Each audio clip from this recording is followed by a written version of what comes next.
Welcome to prepare IAS e learning platform.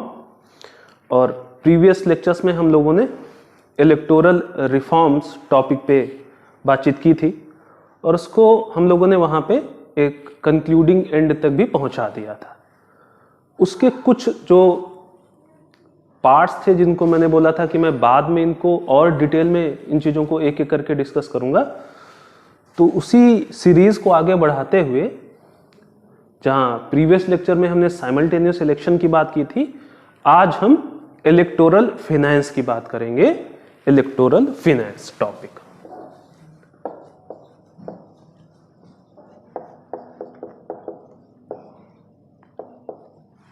और इसी से एसोसिएटेड जो एक प्रॉब्लम हम लोगों ने देखी थी जब हम इलेक्टोरल रिफॉर्म्स पढ़ रहे थे, तो वो था मनी पावर का। ठीक है, तो उसको थोड़ा सा और व्यापकता में आज हम लोग यहाँ पे देखते हैं इलेक्टोरल फिनांस का पूरा जो टॉपिक है।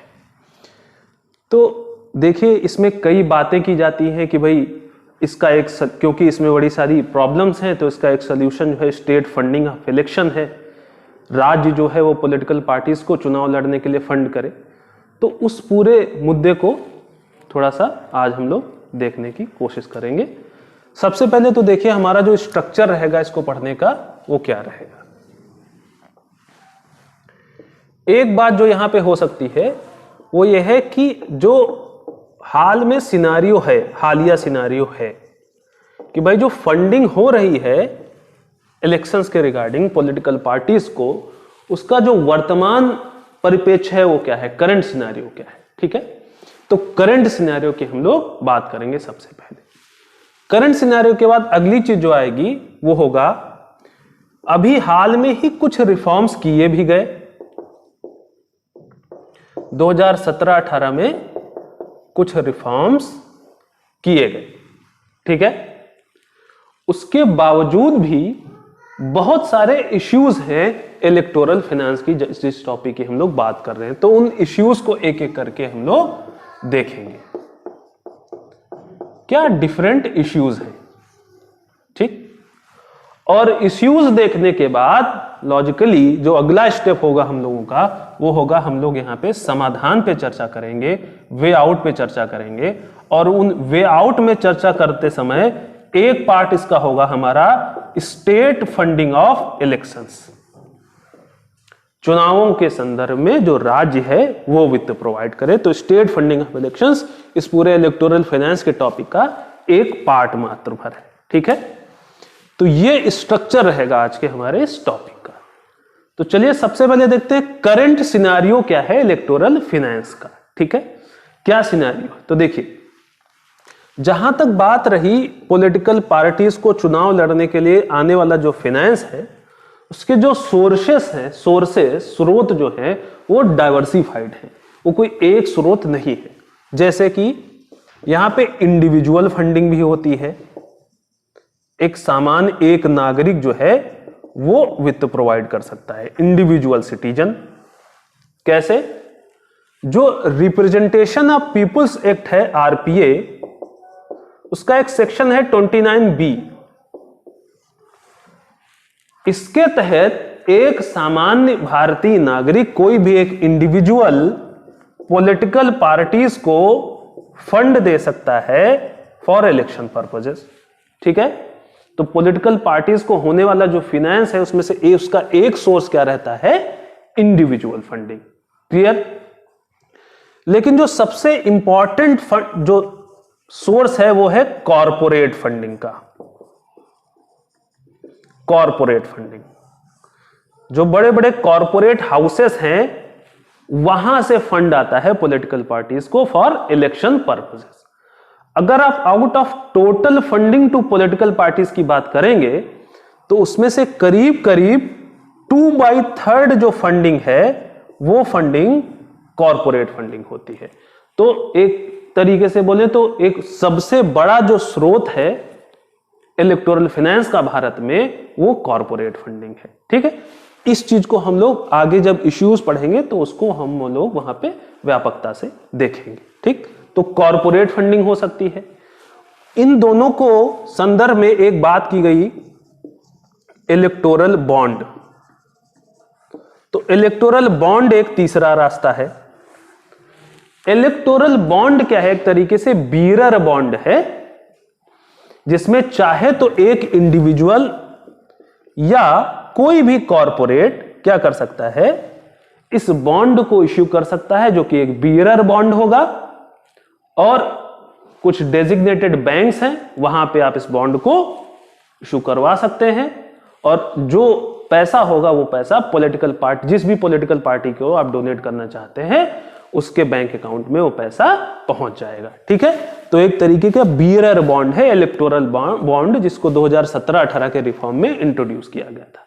ये इंडिविजुअल्स के लिए भी है और कॉरपोरेट्स के लिए भी है। दोनों जो भारत के हैं वो बीरर बॉन्ड को, इलेक्टोरल बॉन्ड को क्या कर सकते हैं, सब्सक्राइब कर सकते हैं, और इस तरीके से फंडिंग पॉलिटिकल पार्टी को दे सकते हैं। तो इंडिविजुअल सिटीजन फंडिंग कर सकता है, कॉरपोरेट फंडिंग कर सकते हैं, या ये दोनों इलेक्टोरल बॉन्ड को सब्सक्राइब करके भी फंडिंग कर सकते हैं। कुछ और तरीके हैं क्या? हाँ बिल्कुल। देखिए, एट प्रेजेंट स्टेट फंडिंग होती है, हालांकि इसका जो तरीका है वो डायरेक्ट ना होके इनडायरेक्ट होता है। तो इनडायरेक्ट या अप्रत्यक्ष राज्य से इनका वित्त पोषण होता है। कैसे इनडायरेक्ट स्टेट फंडिंग? देखिए, जो बड़े बड़े पब्लिक रैलीज होती हैं, इनके लिए जो पब्लिक प्लेसेस होते हैं, ये फ्री ऑफ कॉस्ट इनको दिए जाते हैं। इनकी आप बात करें तो सब्सिडाइज्ड ट्रांसपोर्ट होता है इनके लिए, जो ट्रांसपोर्ट होता है वो सुविधा सब्सिडाइज्ड होती है। इनके जो ऑफिस बिल्डिंग्स होती हैं वो बिल्कुल प्राइम लोकेशंस पे होती हैं, और ये प्राइम लोकेशंस बहुत ही सब्सिडाइज्ड रेट पे इनको दिए जाते हैं। इनको फ्री एयर टाइम दिया जाता है। ठीक, तो ये सब सरकार ही तो प्रोवाइड कर रही है। तो एक तरीके से ये इनडायरेक्ट स्टेट फंडिंग है। क्या क्या मैंने इसमें बताया? इसमें फ्री एयर टाइम इनको दिया जाता है, ठीक है। उसके अलावा सब्सिडाइज्ड ट्रांसपोर्ट दिया जाएगा, रैली करने के लिए इनको पब्लिक प्लेसेस दिए जाते हैं, ये सब फ्री ऑफ कॉस्ट है। और उसके अलावा इनको इनके ऑफिस बिल्डिंग्स को बहुत ही सब्सिडाइज्ड लैंड प्राइसेस पे इनको दिया जाता है। ये सब क्या है? एक तरीके से इनडायरेक्ट स्टेट फंडिंग। क्लियर? तो इंडिविजुअल फंडिंग हो सकती है, कॉरपोरेट फंडिंग हो सकती है, ये दोनों इलेक्टोरल बॉन्ड को सब्सक्राइब करके भी फंड कर सकते हैं, और इनडायरेक्ट स्टेट फंडिंग भी हो सकती है। उसके अलावा एक तरीका इलेक्टोरल ट्रस्ट का भी है। इलेक्टोरल ट्रस्ट एक नॉन फॉर प्रॉफिट कंपनी बनाइए, ट्रस्ट, और जिसमें इंडिविजुअल्स या कॉरपोरेट्स क्या कर सकते हैं, वॉलेंटरी कंट्रीब्यूशन कर सकते हैं, और इसका प्रयोग इलेक्टोरल फाइनेंस के लिए किया जाएगा। ठीक है, तो करंट सिनेरियो जहां तक इलेक्टोरल फाइनेंस का है वो इस तरीके का है। क्लियर हुई बात? चलिए अब इसके आगे देखते हैं अगली बात कुछ।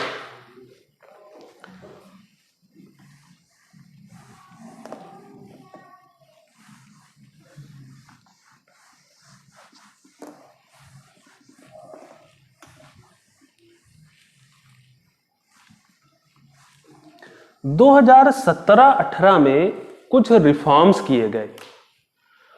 क्या है वो रिफॉर्म्स, उनको जाने।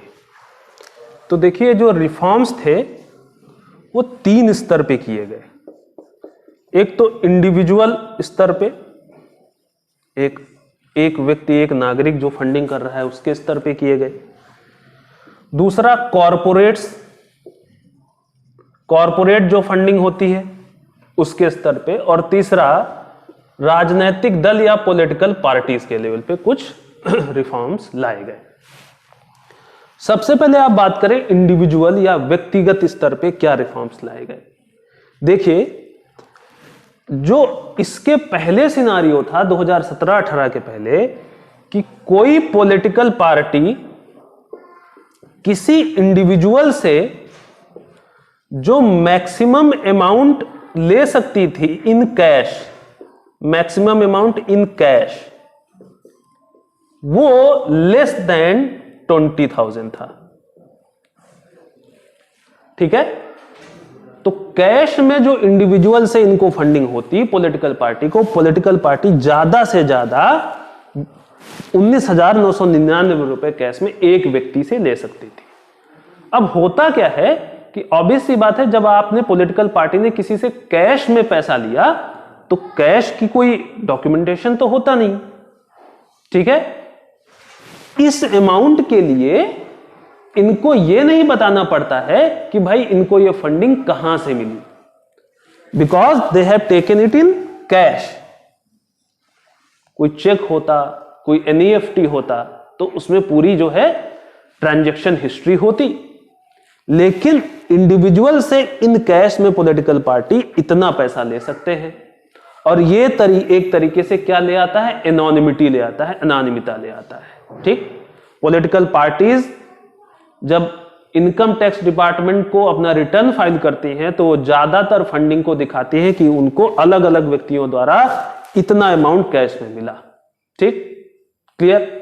अब इसमें क्योंकि ये एनोनिमिटी है, यहां पे पता नहीं चलता भाई किसने फंड किया आपको।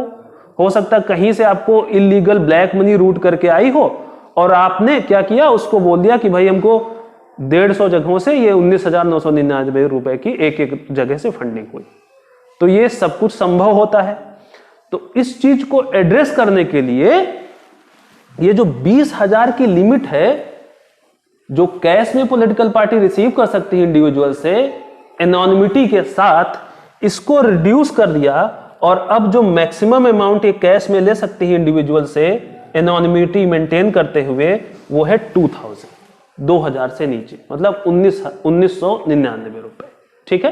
पहले कितना था, 19,999। तो पहला रिफॉर्म जो यहां पे किया वो ये है कि अब पॉलिटिकल पार्टीज के लिए एनोनिमिटी का प्रोसेस और भी जटिल बना दिया गया। फंडिंग को जो एनोनिमस रखने की इनकी जो प्रयास होता था उसके लिए अब और जटिलता कर दी गई। क्यों? क्योंकि मैक्सिमम अमाउंट जो एनोनिमस ये एक व्यक्ति से दिखा सकते हैं वो 1999 रुपए है, ठीक है, क्लियर। तो पहला रिफॉर्म इंडिविजुअल्स के स्तर पे, इंडिविजुअल और पॉलिटिकल पार्टी के जो रिलेशनशिप में है वो ये लिया गया, ठीक। फिर कॉरपोरेट्स की बात करें जो कि एक सिग्निफिकेंट सोर्स है इलेक्टोरल फाइनेंस का। तो कॉरपोरेट्स के स्तर पे क्या है, क्या रिफॉर्म्स किए गए 2017-18 से पहले। अब इनको रिफॉर्म्स कहना उचित होगा कि नहीं होगा ये आप लोग खुद डिसाइड करें, लेकिन ऐसा किया गया था। देखिए 2017-18 से पहले ऐसा नियम था कि कोई भी जो कंपनी है वो मैक्सिमम अमाउंट जो एज इलेक्टोरल फाइनेंस दे सकती है, फंड की तरह दे सकती है, उस पे एक कैप थी। और वो कैप क्या थी, 7.5% of their net profit of average previous 3 years. पिछले 3 साल का औसत अगर निकालें तो उसका जितना भी नेट प्रॉफिट है उसका मात्र 7.5% ही दिया जा सकता था। यह 2017-18 के पहले ऐसी व्यवस्था थी। 2017-18 के रिफॉर्म्स के बाद यह व्यवस्था खत्म कर दी गई और अब एक कंपनी अपने नेट प्रॉफिट का चाहे तो 100% फंड कर सकती है इलेक्टोरल फाइनेंस की तरह। देखिए यह लिमिट क्यों थी, लिमिट इसलिए थी क्योंकि कई बार शेल कंपनीज बनाई जाती थी और जिनका पर्पज केवल इतना होता था कि कोई कंपनी का कोई जो है डेजिग्नेटेड कोई एक डिफैक्टो फंक्शन नहीं होता था, उसका एक तरीके से फेक कंपनी है, शेल कंपनी है जिसका काम केवल इतना है कि उसको प्रॉफिट शो करना है और उसको सारा का सारा प्रॉफिट फिर दिखा देना है कि हमने इस फला पॉलिटिकल पार्टी को डोनेट कर दिया। तो इसलिए लिमिट रखी गई थी कि भाई अपने प्रॉफिट का आप केवल 7.5% ही डोनेट कर सकते हैं। अब 2017-18 के बाद से ये लिमिट, ये कैप खत्म कर दी गई, ठीक है, क्लियर। तो अब कंपनीज अपने नेट प्रॉफिट को जितना चाहें उतना जो है पॉलिटिकल फंडिंग के रूप में दे सकती है, क्लियर। उसके अलावा एक और यहां पे कॉरपोरेट्स के संदर्भ में 2018 के जो फाइनेंस एक्ट था उसमें बदलाव किया गया और वो क्या था कि ऐसी फॉरेन कंपनीज जो इंडिया में रजिस्टर्ड हैं ये कंपनीज भी चाहे तो पॉलिटिकल फंडिंग भारत में कर सकती है, इलेक्टोरल फाइनेंस में पार्टिसिपेट कर सकती है। फॉरेन कंपनीज जो इंडिया में रजिस्टर्ड हैं वो भी भारत के चुनावी प्रक्रिया में वित्त का योगदान कर सकती है। ठीक है, तो ये 2017-18 के आसपास कॉरपोरेट्स के संदर्भ में हुए रिफॉर्म्स थे या सुधार थे। ठीक, फिर अगली बात हम बोले राजनीतिक दल के स्तर पे, इस स्तर पे क्या रिफॉर्म्स हुए।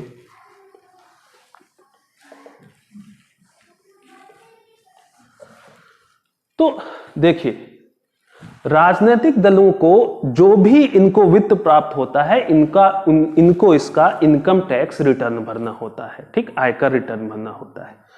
इस आयकर रिटर्न में जो भी इनको डोनेशन होता है इस पे इनको एग्जेम्पशन होता है, कोई आयकर नहीं देना होता है। ठीक, पॉलिटिकल पार्टी के संदर्भ में यह बोला गया कि जो इनकम टैक्स में इनको एग्जेम्पशन है, जो डोनेशन इनको मिलता है उस पे जो एग्जेम्पशन इनको दिया जाता है, वो एग्जेम्पशन इनको तब दिया जाएगा जब ये political parties time bound manner में अपना इनकम टैक्स रिटर्न फाइल करेंगी। तो अगर कोई political party time bound manner में अपना इनकम टैक्स रिटर्न फाइल कर देता है तो उसको कोई भी पैसा आयकर की तरह नहीं देना होगा, उससे इसको एग्जेम्पशन मिल जाएगा। लेकिन कब? जब वो टाइम बाउंड मैनर में रिटर्न फाइल करे। ठीक है, तो ये कुछ रिफॉर्म्स 2017-18 के दौरान लाए गए। क्लियर? आगे चलें, देखें अब इसके बाद इश्यूज क्या है इस पूरे मुद्दे में, क्या चैलेंजेस की बात करें कि क्या चैलेंजेस है। ठीक है, सबसे इंपॉर्टेंट यही चीज आती है कि भाई ये जो पूरी व्यवस्था है उस व्यवस्था में चुनौतियां क्या है।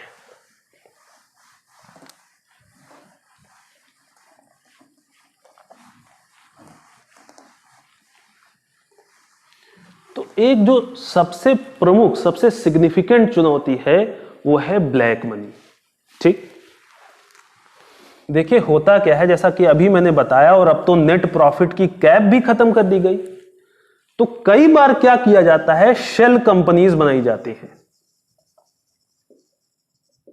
और इन शेल कंपनीज के थ्रू इनका सारा का सारा प्रॉफिट जो होता है वो किसी पॉलिटिकल पार्टी को फंड डोनेट करने में जाता है। ठीक, अब ये कंपनी का कोई रियल में कोई फंक्शन नहीं है। जो ये फंक्शन बताते हैं कि भाई ये जो है हमारी फूड प्रोसेसिंग की कंपनी है, नहीं, कोई फूड प्रोसेसिंग वहां पे नहीं हो रही, दिखाने के लिए हो रही, शेल कंपनी है एक। ठीक, तो इसका काम क्या है, बेसिकली इसका काम क्या है, ब्लैक मनी को ऐसा अपीयरेंस देना कि ये लीगल मनी है और फिर इस मनी को 100%, अब तो कैप भी खत्म हो गई, तो 100% ये क्या कर सकते हैं, इलेक्टोरल फंड की तरह डोनेट कर सकते हैं, donate to the political party. तो एक जो सबसे प्रमुख सबसे सिग्निफिकेंट चैलेंज है इस इलेक्टोरल फाइनेंस के पूरे मुद्दे में वो है use of black money in the electoral finance. ठीक है, शेल कंपनीज का इस्तेमाल करके इस तरीके के काम होते हैं। अब ऑब्वियस सी बात है, ये ब्लैक मनी का सोर्स दो होते हैं, या तो इस पर टैक्स ना दिया गया हो और या तो ये किसी क्रिमिनल एक्टिविटी से आई हो। तो जो ऑर्गेनाइज्ड क्राइम होते हैं, संगठित अपराध होते हैं, जैसे ड्रग्स तस्करी, जैसे ह्यूमन ट्रैफिकिंग, इन ये स्रोत होता है ब्लैक मनी का, और इसको सेल कंपनीज के थ्रू पॉलिटिकल पार्टीज को क्या कर दिया जाता है, फंड कर दिया जाता है। तो एक बहुत बड़ी चुनौती हमारी पूरी इस प्रक्रिया में क्या है, वो ब्लैक मनी का इस्तेमाल है। और ये क्यों हो रहा है, चैलेंज क्यों ये बड़ा हो गया अब, क्योंकि जो कैप थी ऑफ 7.5% ऑफ नेट प्रॉफिट, वो कैप भी अब क्या कर दी गई, समाप्त कर दी गई। ठीक है, तो इस चैलेंज को ये और बड़ा बना दे रहा है। उसके अलावा और अगर हम देखें तो जो टोटल फंडिंग है पॉलिटिकल पार्टीज को, उसमें से जो कॉरपोरेट फंडिंग का शेयर है वो 2/3 है। अब ऐसी परिस्थिति जहां पे corporates maximum amount of electoral funding कर रहे हैं, वहां पे क्रोनिक कैपिटलिज्म के चांसेस होते हैं। क्विड प्रो क्यू के चांसेस होते हैं कि भाई इलेक्शन से पहले हम आपको फंड दे रहे हैं, कोई कॉर्पोरेट बोलेगा इस पर्टिकुलर पॉलिटिकल पार्टी को हम फंड दे रहे हैं, और आफ्टर इलेक्शन आप ये लाइसेंस हमको देंगे, ये कॉन्ट्रैक्ट हमको देंगे। तो यहां पे क्विड प्रो क्यू आ जाता है, क्रोनी कैपिटलिज्म के चांसेस बन जाते हैं। तो एक बड़ा मुद्दा क्या है यहां पे, क्रोनी कैपिटलिज्म। क्लियर, समझ आई बात। उसके अलावा जो टोटल फंड पॉलिटिकल पार्टीज को रिसीव होता है और जो इनकम टैक्स रिटर्न वो फाइल करते हैं, उसमें से 75% ऑफ द डोनर्स वो इनका नाम नहीं बताते, इनको एनोनिमस की संज्ञा दे देते हैं, अनानिमिता। तो भाई पता ही नहीं है कि फंडिंग आ कहां से रही है। और यह क्यों संभव हो पाता है, क्योंकि आप याद करिए पहले क्या था, 19,999 तक का कैश अमाउंट ले सकते हैं without declaring the antecedents of that person. तो एनोनिमिटी क्योंकि अलाउड है, कैश में अमाउंट लेना अलाउड है, इसलिए उसका मिसयूज करती है पॉलिटिकल पार्टीज। और जो टोटल नंबर ऑफ डोनर्स हैं उसमें से 75% ऑफ द डोनर्स को वो एनोनिमस रखती है, उनका नाम पता ही नहीं चलता। इसका मतलब पता नहीं कि कोई व्यक्ति जो ऑर्गेनाइज्ड क्राइम में लिप्त है वो फंडिंग कर रहा है क्या, पता ही नहीं चलता है। ठीक है, कौन फंड कर रहा है भाई, किसी एक्स पॉलिटिकल पार्टी, उसको कहां कहां से फंडिंग आ रही है, उसका क्या नाम है, कौन व्यक्ति है, वो नहीं पता चलता। 100 लोगों ने फंड किया था, उसमें से 75 लोग वो एनोनिमस दिखाते हैं, कैश में लिया अमाउंट है। ठीक है, तो एनोनिमिटी एक जो है बहुत बड़ा यहां पे क्या बन जाता है, चैलेंज बन जाता है। इसको हम एनोनिमिटी, अनानिमिता बोलते हैं। क्लियर, समझ रहे हैं आप बात। और जहां तक इन्होंने बात की कि भाई 20,000 को हम रिड्यूस करके 2,000 ले आए, तो पहले इनको 19,999 तक का एनोनिमस अमाउंट ये दिखा सकते थे, अब 1999 का दिखा सकते हैं। तो क्या करेंगे, बेसिकली इसको 10 टाइम्स इनको दिखाना है, बस वही चीज आ जाएगी। तो ये इनइफेक्टिव है एक तरीके से, एनोनिमिटी मेंटेन रहेगी। अब थोड़ा सा कॉम्प्लेक्स, थोड़ा सा जटिलता हो जाएगी इनके लिए, लेकिन जो इनका पर्पस है वो अभी भी सर्व हो रहा है।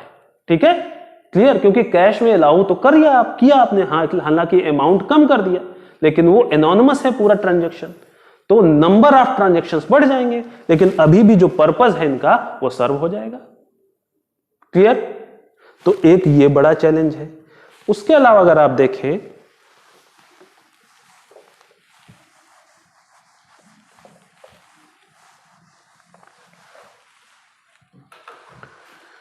तो जो पॉलिटिकल पार्टीज हैं, राजनीतिक दल हैं, उन दलों पे जैसा कि मैंने पहले भी आपको बताया था, एक्सपेंडिचर की कोई लिमिट नहीं है, कोई लिमिट इनके पे नहीं, कोई सीमा नहीं है, कितना भी चाहे खर्चा कर सकती हैं। ठीक है, तो जैसा कि कैंडिडेट्स के ऊपर लिमिट है कि लोकसभा में आप 70 लाख या विधानसभा के लिए 28 लाख खर्चा करेंगे, इससे ज्यादा नहीं, वैसी कोई भी लिमिट राजनीतिक दल के ऊपर नहीं है, ये जितना चाहे उतना खर्चा कर सकती है। ठीक, तो एक बड़ा इश्यू आता है। उसके अलावा आप देखें होता क्या है कि इनकम टैक्स में, अभी मैंने बताया कि इनकम टैक्स में इनको एग्जेम्पशन होता है, जो डोनेशन होता है इस पे इनको कोई कर नहीं देना पड़ता, वो एग्जेम्प्ट होते हैं। लेकिन कब, जब ये टाइम बाउंड मैनर में अपना रिटर्न फाइल करें। अब समस्या ये है कि most of the political parties time bound manner में रिटर्न फाइल नहीं करती, तो ऑब्वियस सी बात, रिटर्न फाइल नहीं करती तो इनका एग्जेम्पशन रुक जाना चाहिए। लेकिन होता क्या है कि इसमें कोई स्ट्रिक्ट, जो जिसको बोले स्ट्रिक्ट लीगल प्रोविजन नहीं होने से, स्ट्रिक्ट डिटरेंस नहीं होने से यह चीज हो नहीं पाती है। क्लियर, एक्सट्रीम पीनल प्रोविजन नहीं है, इनको जो दंड है वो कोई बहुत बड़ा दंड इनको नहीं मिलता है अगर ये टाइम बाउंड मैनर में रिटर्न नहीं फाइल करते। ठीक है, तो जो पीनल प्रोविजन है ये ना करने के, वो बहुत ही लिबरल है। तो इसलिए पॉलिटिकल पार्टीज इस रूल को फ्रीक्वेंटली क्या करती हैं, वायलेट करती रहती है। क्लियर बात। उसके अलावा जो हाल में ही एक सो कॉल्ड रिफॉर्म की बात की गई, इलेक्टोरल बॉन्ड, ये जो इलेक्टोरल बॉन्ड की पूरी प्रक्रिया है, यहां पे जो बॉन्ड सब्सक्राइबर है वो बॉन्ड सब्सक्राइबर का नाम नहीं पता चलता, माने ये बियरर बॉन्ड है। इकोनॉमी में आपने पढ़ा होगा बियरर बॉन्ड क्या होता है, जो एनोनिमस होता है, जहां पे सब्सक्राइबर। अब होता क्या है इसमें, एक्स व्यक्ति मान लीजिए जाता है स्टेट बैंक ऑफ इंडिया के पास गया, इसने इनसे एक बॉन्ड सब्सक्राइब कर लिया, इलेक्टोरल बॉन्ड, और मान लीजिए ये 5 लाख रुपए का है तो 5 लाख रुपए इनको दे दिए। अब एसबीआई जिस पॉलिटिकल पार्टी के बॉन्ड को इसने सब्सक्राइब किया है उसको इतना पैसा उसके अकाउंट में क्रेडिट कर देगी। ठीक, इस तरीके की व्यवस्था होती है। समस्या क्या है यहां पे? समस्या ये है कि ये जो बैंक है, ये बैंक अल्टीमेटली तो बोलेगे एक ऑटोनॉमस बॉडी है, लेकिन जो गवर्नमेंट ऑफ द डे है, जो भी सरकार है, उस सरकार के कहीं ना कहीं तो नियंत्रण में होती है, कहीं ना कहीं तो प्रभुत्व में होती ही है। तो अगर सरकार चाहे तो एसबीआई से यह जानकारी निकाल सकती है कि हमारी जो विपक्षी पार्टी है उसके बियरर बॉन्ड को किसने सब्सक्राइब किया, उसको किसने फंडिंग दी, और फिर उस व्यक्ति को क्या कर सकती है, पिनलाइज कर सकती है कि भाई आपने हमारी विपक्षी पार्टी को क्या किया, विपक्षी पार्टी को फंडिंग दी, इसलिए आपके ऊपर हम ईडी का रेड डलवा देते हैं, आजकल बड़ी चर्चा में है। तो जो सो कॉल्ड एनोनिमिटी है वो कहां मेंटेन है यहां पे? भाई बियरर बॉन्ड का मतलब यही है कि पॉलिटिकल पार्टी को यह नहीं पता चल रहा कि फंड आया कहां से, बैंक को पता है, लेकिन वो बैंक जो है वो सरकार के नियंत्रण में है, और सरकार में कोई ना कोई पॉलिटिकल पार्टी होगी, सरकार बनाई होगी जिसने, तो वो पॉलिटिकल पार्टी सरकारी मशीनरी का दुरुपयोग करके उस व्यक्ति के नाम को पता लगवा सकती है और फिर उस व्यक्ति को क्या कर सकती है, उसका विक्टिमाइजेशन कर सकती है कि आपने हमारी विपक्षी पार्टी को कैसे फंडिंग दे दी। ठीक है, क्लियर बात? तो लेवल प्लेइंग फील्ड यहां पे क्या हो सकती है, डिस्टर्ब हो सकती है। क्लियर? तो ये सारी ये अलग अलग विभिन्न जो है चुनौतियां हैं इस पूरे मुद्दे पे। इस मुद्दे को नाम हमने दिया है इलेक्टोरल फाइनेंस। ठीक है, क्लियर? अब इसके आगे देखें कि इसका जो है वे आउट क्या हो सकता है, what could be the way out of it, solution.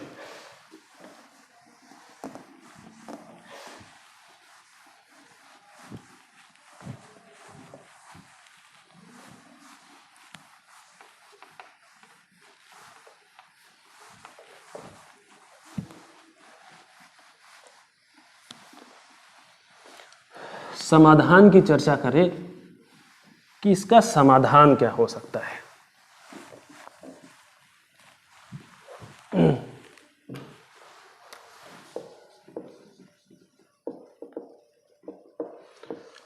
तो स्टेट फंडिंग ऑफ इलेक्शन एक समाधान है, एकमात्र समाधान नहीं है। यहां पे आपको क्या करना है, आपको कुछ ऐसे मीजर्स लेने हैं जो क्रोनी कैपिटलिज्म को रोकते हो। मींस आपको anti crony capitalism, anti crony capitalism measures लेने हैं।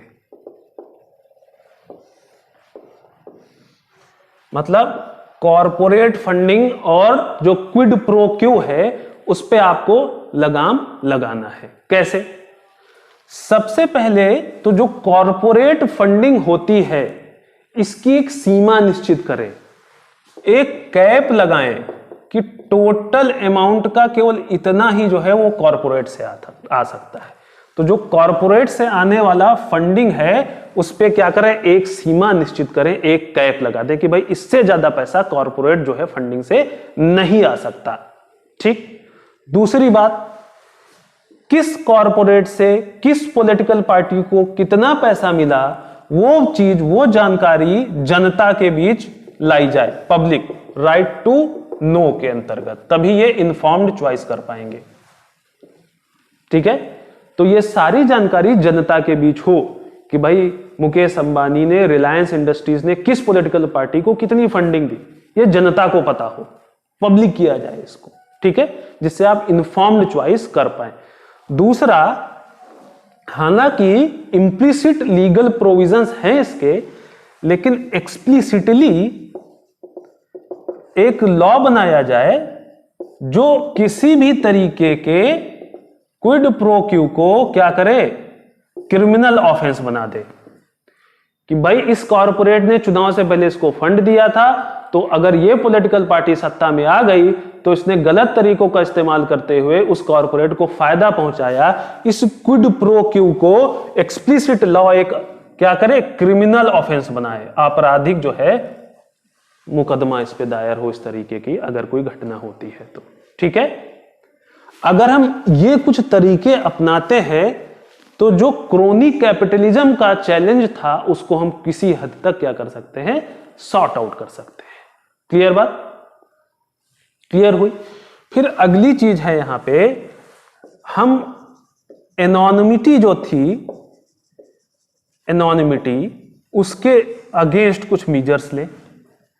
जैसे अभी क्या है, अभी मैंने आप लोगों को बताया था कि भाई कैश में 1999 रुपए कोई भी पॉलिटिकल पार्टी किसी इंडिविजुअल से ले सकती है और वो पूरा का ट्रांजैक्शन एनोनिमस रहता है। उसके वो कहां से आया, उस फंडर का नाम क्या है, ये बताना जरूरी नहीं है। तो होता क्या है कि इस प्रोविजन का मिसयूज करती है पॉलिटिकल पार्टीज, अपना ज्यादातर अमाउंट दिखा देती है कि भाई हमको इस व्यक्ति ने एक्स व्यक्ति से 1999 में मिला था और एक्स व्यक्ति का नाम क्या है नहीं बताती, वाई व्यक्ति से 1999 में मिला था, जेड व्यक्ति से 1999 में मिला था। ऐसे 1 करोड़ लोगों ने हमको 1999 रुपए दिए। तो ये मिसयूज है, एक तरीके से दुरुपयोग है। तो इस दुरुपयोग को रोकने के लिए जो कैश में मिलने वाला टोटल अमाउंट किसी पॉलिटिकल पार्टी को मिलता है उस पे एक सीमा लगा दे।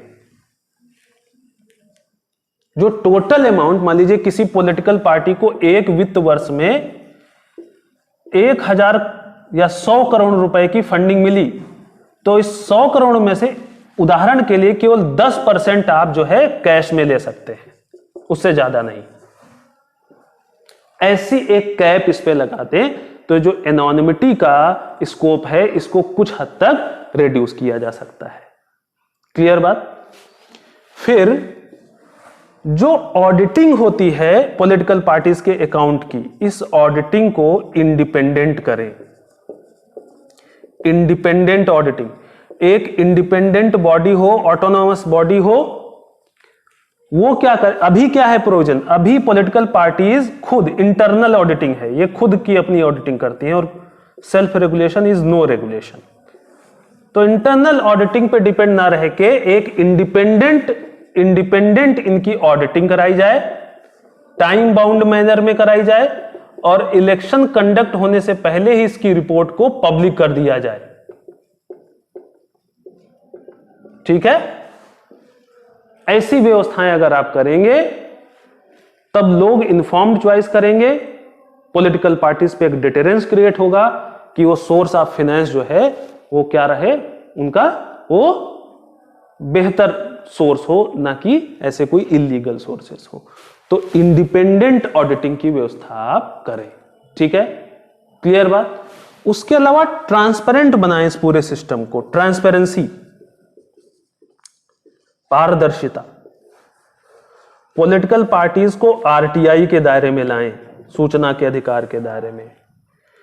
जो फाइनेंशियल अकाउंट्स इनके होते हैं वो फाइनेंशियल अकाउंट्स बड़े ही एम्बिगुअस होते हैं, उन फाइनेंशियल अकाउंट्स को और क्लियर हो, ठीक है, उसमें एम्बिग्युइटी खत्म की जाए जिससे उसकी प्रॉपर ऑडिटिंग हो पाए और इनकम टैक्स डिपार्टमेंट को बेहतर अंडरस्टैंडिंग हो पाए कि इनकी फंडिंग जो है वो आ कहां से रही, क्या सोर्सेस हैं उसके। ठीक है, इनकम टैक्स डिपार्टमेंट को स्क्रूटनी करने में इस पूरे प्रोसेस में इजीनेस हो। क्लियर। जहां तक बात रही कि अभी हमने देखा था कि भाई टाइम बाउंड मैनर में ये इनकम टैक्स रिटर्न फाइल नहीं करते। क्यों नहीं फाइल करते? क्योंकि जो इनके ऊपर उसका पेनल्टी है वो बड़ी कम लगती है। तो पीनल प्रोविजंस बढ़ाए जाएं, पीनल प्रोविजंस को और बढ़ाया जाए जिससे ये टाइम बाउंड मैनर में इनकम टैक्स रिटर्न फाइल करें। ठीक है, क्लियर बात। ये चीज आप कर सकते हैं। पॉलिटिकल पार्टीज के ऊपर एक्सपेंडिचर की लिमिट लगा दीजिए, पॉलिटिकल पार्टीज के ऊपर एक्सपेंडिचर की लिमिट लगा दीजिए। उसके अलावा आप ये भी कर सकते हैं कि कई यूरोपियन कंट्रीज में एक कॉमन फंड बनता है जिसको हम बोलते हैं नेशनल इलेक्शन फंड। तो यूरोपियन कंट्रीज के तर्ज पे एक नेशनल इलेक्शन फंड बना दीजिए। इस फंड में कोई भी वॉलंटरी कंट्रीब्यूशन कर सकता है। ये स्टेट के द्वारा बनाया गया एक फंड है और इसके बाद पोल परफॉर्मेंस के आधार पे अलग अलग पॉलिटिकल पार्टीज को आप क्या कर सकते हैं, फंड कर सकते हैं। यहां पे पैसा सरकार से नहीं आ रहा है, पैसा इंडिविजुअल्स कॉर्पोरेट से आ रहा है, लेकिन ये पैसा एक पब्लिक फंड में जा रहा है। ठीक, सरकार इसका नियंत्रण है इस फंड पे, और फिर सरकार पोल परफॉर्मेंस के बेसिस पे अलग अलग पॉलिटिकल पार्टीज को फंड करती है। कई यूरोपियन कंट्रीज में यह व्यवस्था है। ठीक, इसी से मिलती जुलती कुछ व्यवस्था, हालांकि यहां पे सोर्स इंडिविजुअल्स हैं, कॉर्पोरेट्स हैं, सरकार नहीं है, इसी से मिलती जुलती कुछ व्यवस्था है जिसको हम बोलते हैं स्टेट फंडिंग ऑफ इलेक्शन। जो सरकार है वो सरकार पब्लिक एक्सचेकर्स के खजाने से, जो सरकार का खजाना है उस खजाने से जो है पॉलिटिकल पार्टीज को इलेक्शन कंटेस्ट करने के लिए फंडिंग करे, इसको हम बोलते हैं स्टेट फंडिंग ऑफ इलेक्शन। तो ये तरीका भी हो सकता है स्टेट फंडिंग ऑफ इलेक्शन। अब हम इस मुद्दे को देखते हैं, ये स्टेट फंडिंग ऑफ इलेक्शन का जो पूरा मुद्दा है इसको समझें।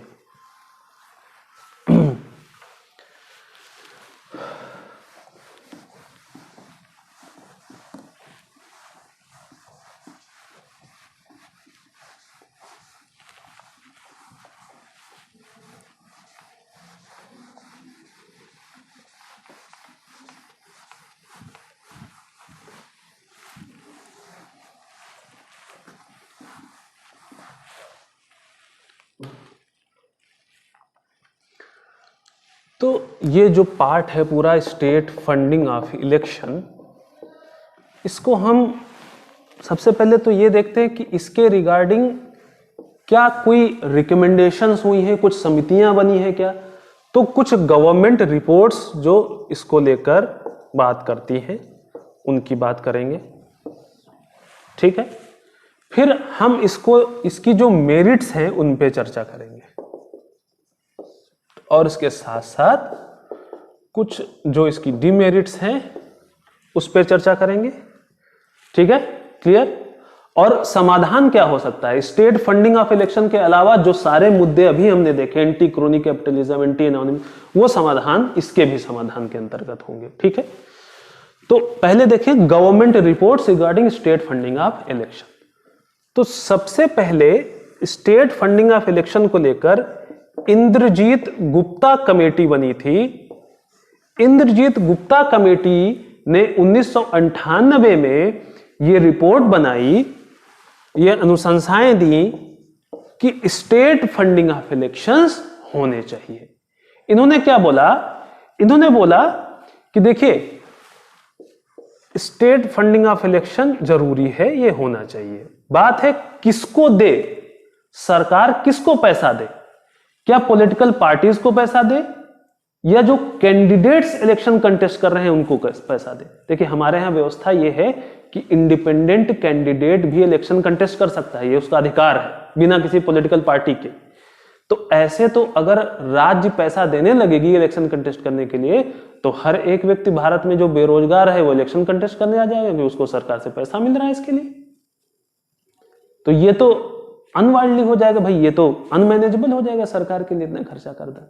तो इंद्रजीत गुप्ता कमेटी ने बोला कि स्टेट केवल उन्हीं को फंडिंग दे, किसको, केवल पॉलिटिकल पार्टी को फंडिंग देगी। और कौन सी पॉलिटिकल पार्टी, जिसके पास एक सिंबल है, और ये सिंबल इलेक्शन कमीशन कुछ क्राइटेरिया के बेसिस पे रिकॉग्नाइज करता है, सबको सिंबल नहीं मिल जाता। ठीक, तो ऐसी पॉलिटिकल पार्टी जिनके पास सिंबल है रिकॉग्नाइज्ड इलेक्शन कमीशन से, उनको जो है फंडिंग दी जाए। इंडिविजुअल कैंडिडेट्स, इनको ये फंडिंग नहीं दी जाएगी। ठीक है, तो केवल इनको ये फंडिंग दी जाए। फिर इन्होंने ये बोला कि भाई अगर ये व्यवस्था भी हम करेंगे तो इस पे खर्चा बहुत ज्यादा आएगा, और क्या कंट्री की आर्थिक स्थिति ऐसी है कि इतना खर्चा कंट्री जो है बियर कर पाए? तो इन्होंने पाया कि नहीं, ऐसी स्थिति तो नहीं है। तो अगर ऐसी स्थिति नहीं है तो आप क्या करें कि शॉर्ट टर्म में ये जो फंडिंग है, फंडिंग का जो प्रोविजन है वो इन काइंड रखें। भाई कैश में क्यों फंडिंग देनी, अलग अलग फैसिलिटीज दे दीजिए इनको, कम पैसे पे ऑफिस बिल्डिंग दीजिए, कम पैसे पे इनको रैली करवा दीजिए, पब्लिक प्लेसेस जो है इनको दे दीजिए फ्री ऑफ कॉस्ट जिसपे रैली करें, ठीक है, फ्री एयर टाइम दे दीजिए, इन काइंड इनको फैसिलिटीज दे दी जाए शॉर्ट टर्म में, ठीक है, अगर हमारे पास अभी हमारी आर्थिक स्थिति अलाउ नहीं कर रही है तो। ऐसा इंद्रजीत गुप्ता कमेटी ने बताया 1998 में। फिर लॉ कमीशन की विधि आयोग की रिपोर्ट आई, लॉ कमीशन 1999 में।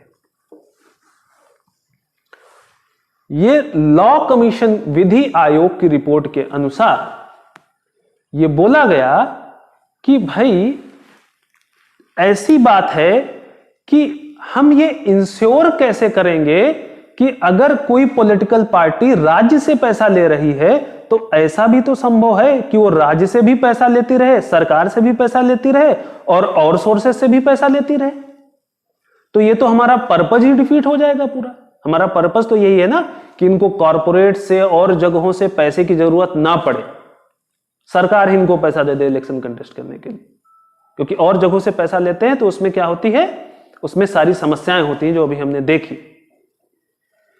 तो लॉ कमीशन विधि आयोग 1999 में यह कहता है कि स्टेट फंडिंग ऑफ इलेक्शन तब होगी जब जो अदर सोर्सेस ऑफ फंडिंग हैं इनको प्रोहिबिट कर दिया जाए। आपको राज्य से तभी पैसा मिलेगा, सरकार से तभी पैसा मिलेगा इलेक्शन कंटेस्ट करने के लिए जब आप किसी और स्रोत से पैसा फंडिंग ना ले रहे हो। क्लियर बात समझ में आई? फिर इन्होंने आगे बोला कि भाई हमारी इकोनॉमिक सिचुएशन अभी इतनी नहीं है कि फुल स्टेट फंडिंग कर दें, तो अभी इसको पार्शियली इंप्लीमेंट किया जाए।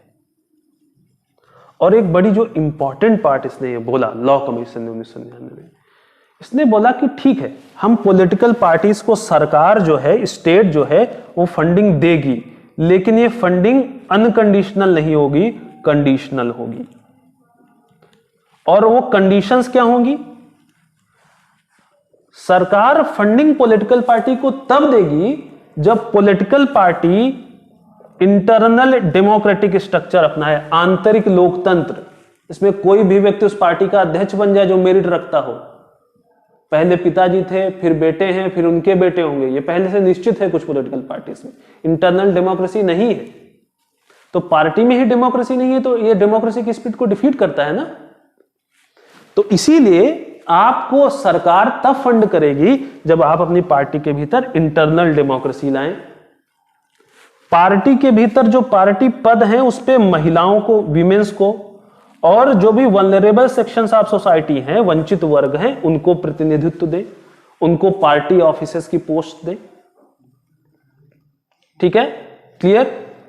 आप अपने फाइनेंशियल अकाउंट्स की रेगुलर ऑडिटिंग कराएं, वो भी इंडिपेंडेंट बॉडी से, और उसको पब्लिक करें। अगर ये सब चीजें आप करते हैं तब उस स्थिति में स्टेट आपको फंडिंग करने के लिए पॉलिटिकल पार्टी को तैयार है। तो फंड करेगी लेकिन वो कंडीशनल फंड होगा। ठीक है, क्लियर बात? फिर उसके बाद national commission to review the working of constitution बना। इसने स्टेट फंडिंग ऑफ इलेक्शन के कंसेप्ट को इसको जो है प्रोत्साहित नहीं किया।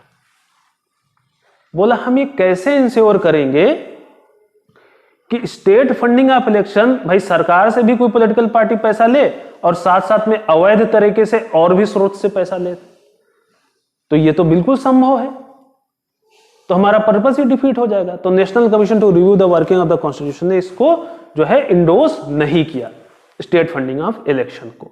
ठीक है, फिर सेकेंड एडमिनिस्ट्रेटिव रिफॉर्म कमीशन जो 2008 में बना, प्रशासनिक सुधार आयोग द्वितीय, इसने बोला कि भाई पॉलिटिकल पार्टीज को इलेक्शन लड़ने के लिए खर्चा चाहिए।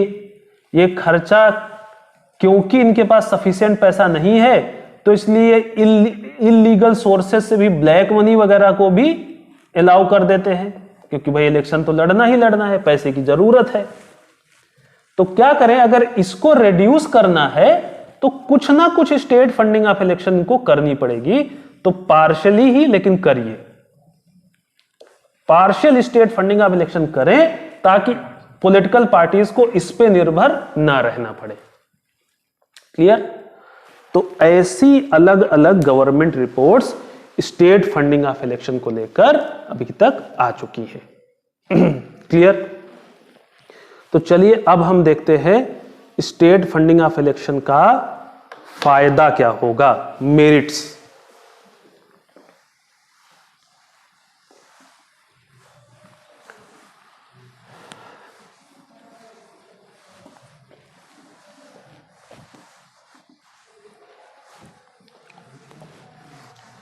सबसे पहली बात तो भाई ये मसल पावर को राजनीति में इस पे लगाम लगाएगी।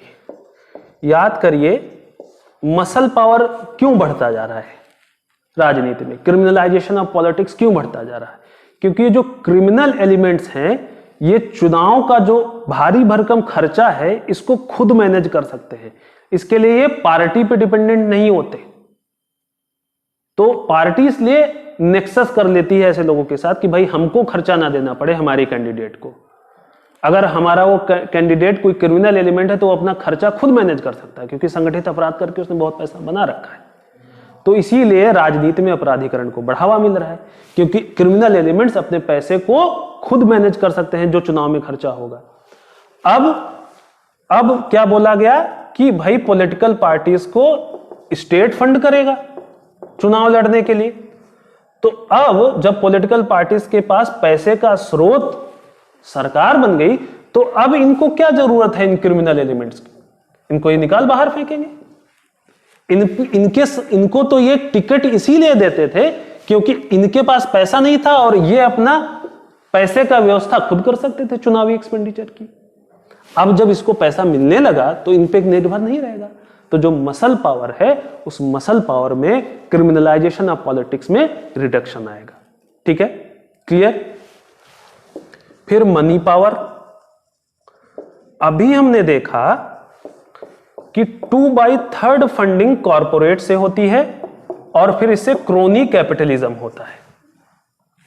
अगर पॉलिटिकल पार्टीज को स्टेट से फंडिंग लेनी पड़ेगी तो कॉरपोरेट्स पे इनकी डिपेंडेंसी कम हो जाएगी और जो मनी पावर की रिक्वायरमेंट है, जो मनी पावर की रिक्वायरमेंट है इलेक्शन कंटेस्ट करने में, जो कॉरपोरेट्स का दबदबा है, जो क्विड प्रो क्यू है, जो क्रोनिक कैपिटलिज्म है, उसमें क्या होगा?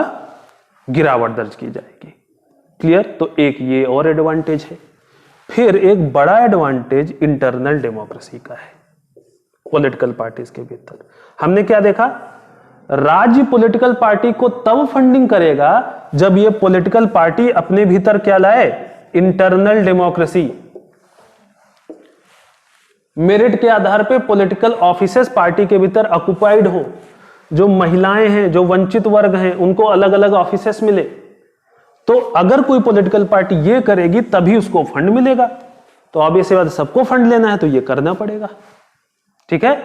तो इंटरनल डेमोक्रेसी जो है और मजबूत होगी और अल्टीमेटली जो पूरा इलेक्टोरल फाइनेंस है इसका सोर्सेस क्लीन होगा और ये कहीं ना कहीं लेवल प्लेइंग फील्ड भी बनाएगा। एक पार्टी को किसी कॉरपोरेट ने इतना ज्यादा फंड दे दिया, दूसरी पार्टी के पास है ही नहीं, तो लेवल प्लेइंग फील्ड डिस्टर्ब होती है। जब सरकार ही दे रही पैसा तो लेवल प्लेइंग फील्ड मेंटेन होगी। ठीक है बात? क्लियर? तो इस तरह ये मेरिट्स हैं स्टेट फंडिंग ऑफ इलेक्शन के। अब कुछ चैलेंजेस देख लें इसमें जो इंपॉर्टेंट है, जिसके कारण ये नहीं हो पा रहा है अभी। ठीक है?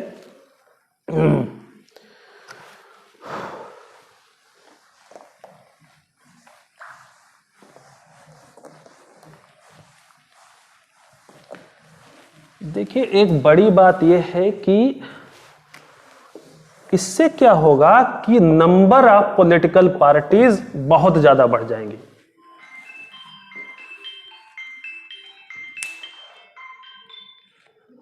कैसे?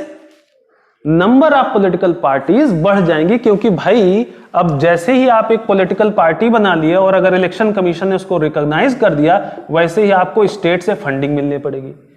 तो पर्पज इलेक्शन कंटेस्ट करके जीतना नहीं है, पर्पज है पैसा, और उस पैसे के पर्पज के लिए आपने पॉलिटिकल पार्टी बना ली।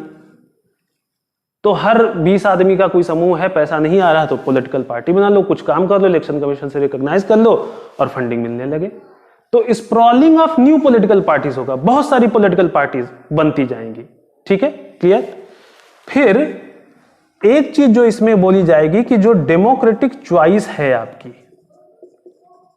भाई स्टेट के पास जो ये स्टेट फंडिंग कर रहा है, ये कहां से कर रहा है? पब्लिक एक्सचेकर, नागरिक पैसा दे रहा है यहां पे, X Y Z A B C, इससे ये अलग अलग पॉलिटिकल पार्टी को पैसा दे रहा है, भाजपा, कांग्रेस। तो मान लीजिए ये वाई व्यक्ति, सिटीजन, जो इनकम टैक्स अपना देता है, जो पब्लिक एक्सचेकर का पार्ट बनता है सरकार के कंसोलिडेटेड फंड का, उससे ये कांग्रेस को जो है पैसा देता है, स्टेट फंडिंग कर रही है इससे, इसके पैसे से। और जो ये वाई व्यक्ति है ये कांग्रेस के अगेंस्ट है, ये कांग्रेस को वोट नहीं करता, लेकिन इसका पैसा जो है कांग्रेस को जा रहा है। एक मैं उदाहरण के लिए समझा रहा हूं। तो ये इसकी डेमोक्रेटिक चॉइस के वायलेशन में है कि नहीं? तो ये बात है कि डेमोक्रेटिक चॉइस जो है यहां पे उसका हनन होता है। क्लियर? फिर एक बड़ी बात जो यहां पे है कि ये पॉलिटिशियन और वोटर के बीच के गैप को बढ़ावा देगी। देखिए अभी क्या है, पॉलिटिकल पार्टीज किस पे डिपेंडेंट है? इंडिविजुअल्स पे, कॉरपोरेट्स पे फंडिंग के लिए। तो इनके बीच क्या बना रहता है? समन्वय बना रहता है। पॉलिटिकल पार्टीज लोगों के बीच जाती हैं, बताती हैं कि भाई हमको फंड कीजिए, हम आपके लिए रोड बनाएंगे, ये करेंगे, वो करेंगे। ठीक है बा? और पॉलिटिकल पार्टी का काम ही यही है कि जनता की वॉइसेस को सरकार तक पहुंचाना, लेकिन इनके बीच तो अब हो जाएगा गैप, क्योंकि अब इनकी जरूरत है नहीं फंडिंग के लिए। तो डेमोक्रेटिक स्पिरिट को कहीं ना कहीं ये आघात पहुंचाएगी। ठीक है? फिर देखिए जो पॉलिटिकल पार्टी है वो एक सिविल सोसाइटी ऑर्गेनाइजेशन होती है, नागरिक समाज का एक पार्ट है। राजनीतिक दल नागरिकों के बीच काम करता है, नागरिकों की वॉइस को सरकार तक पहुंचाता है। जब इसको राज्य से फंड मिलने लगा तो ये अब एक स्टेट इंस्टीट्यूशन बन जाएगा, नागरिकों से दूर चला जाएगा, ये राज्य का एक भाग बन के रह जाएगा, ये नागरिकों के बीच काम करने वाली बॉडी कम हो जाएगी। ठीक है? क्लियर? फिर स्टेट फंडिंग ऑफ इलेक्शन से जो पब्लिक एक्सचेकर है इस पे बर्डन बढ़ जाएगा। ऑलरेडी हम देखते हैं हमारे यहां क्या होता है, डेफिसिट फाइनेंसिंग, हम हमेशा सरकार घाटे में रहती है, और एक्सपेंडिचर बढ़ जाएगा इससे, तो और घाटा बढ़ जाएगा। ठीक है? क्लियर? फिर सबसे बड़ी बात यह है कि हम ये कैसे इंश्योर करेंगे कि किसी पार्टी को राज्य से वित्त मिलने के बाद भी वो और सोर्सेस से पैसा नहीं ले रहा। तो पॉलिटिकल पार्टीज क्या करेंगी? राज्य से भी पैसा लेती रहेंगी और सोर्सेस से भी इलीगली पैसा लेती रहेंगी। और इसको इंश्योर कर पाना, इसको प्रोहिबिट कर पाना बड़ा मुश्किल होगा। तो हमारा पर्पस जो है वो डिफीट होता जाएगा। ठीक है? क्लियर? तो ये जो है इसकी क्या है, डीमेरिट्स है। समाधान क्या हो सकता है? समाधान स्टेट फंडिंग ऑफ इलेक्शन एक छोटा सा भाग है पूरे के पूरे इलेक्टोरल फाइनेंस के समाधान के लिए, और वो समाधान क्या होगा मैं पहले आपको बता चुका हूं। ठीक है? तो ये आज का टॉपिक था जिसको हम लोगों ने डील किया है। आई होप आप लोगों को समझ में आया होगा। तो आज के लिए इतना ही, किसी और दिन किसी और टॉपिक के साथ। So thank you very much.